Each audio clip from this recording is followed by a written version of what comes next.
Alright, so in this video I have two really good shield builds I want to show off. Now first I want to point out that I'm playing as Zane, and my build is centered around the green tree, which basically specializes in health upgrades, and my shield barrier for my stats effect is basically the tank build for Zane.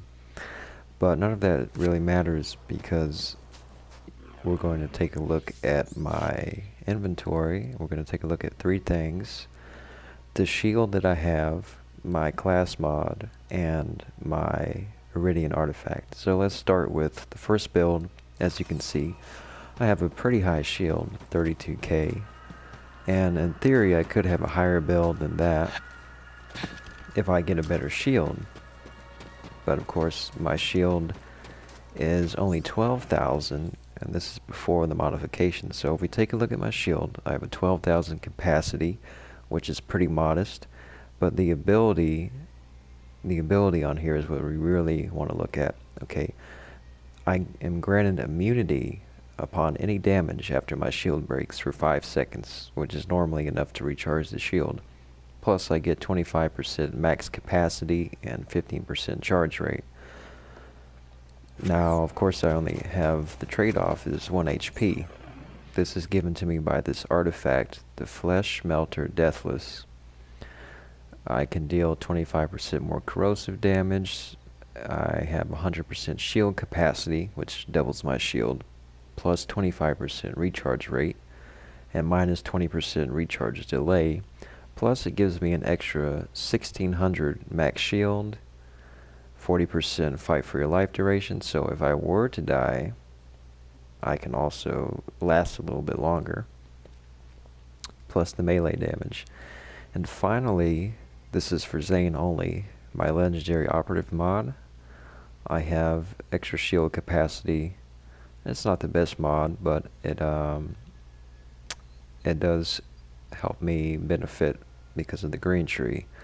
So that's the first build I want to show you.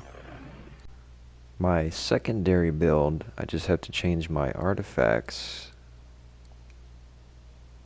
Once I change the artifact, I'll have 18,000 shield, which is still not too shabby. I have about 6,000 max health, and as you can see here,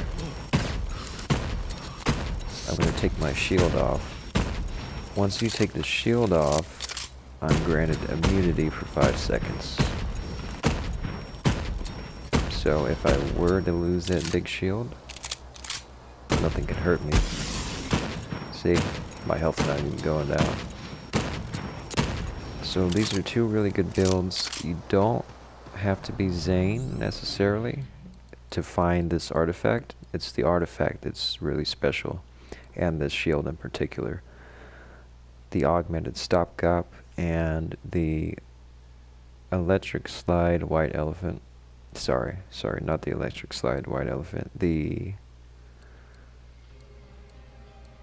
Flesh Melter Deathless. Yep. If you acquire these two and you build this together with Zane, make sure you have the green tree. If you don't have Zane, in theory, I think it still works for the other characters if you're able to pick up the shield. But yeah, that's two really OP builds for health. If you're looking for a health build or a shield build in particular, if you want to be really tanky, and you know, if you have the right mods and you have the right skill tree with the right bonus, it's possible to probably get even higher shield rate. But there's two options. If you just want to have a max buff of 32k, you are one hit if you lose your shield. But think about this. If you do go down and you're in fight your life mode, I have extra duration in fight for your life mode, and if I respawn, not respawn, but if I'm able to kill an enemy and revive myself, then I go right back up to 32k shield. So it's an incredible perk. I can pretty much live forever with that particular build. And the secondary build, I have immunity for 5 seconds, so that means I can pretty much, you know, get out of any situation, any sticky situation. So I hope you enjoy this video. Try to look for these mods, try to look for this equipment and, you know, tell me what you think.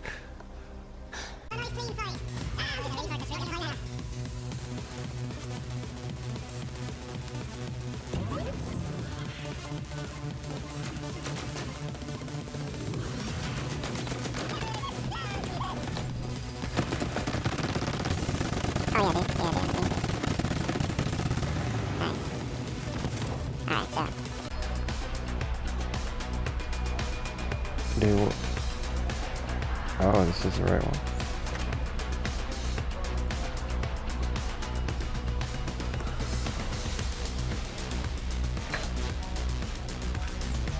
Oh yeah, dude, it went up to 20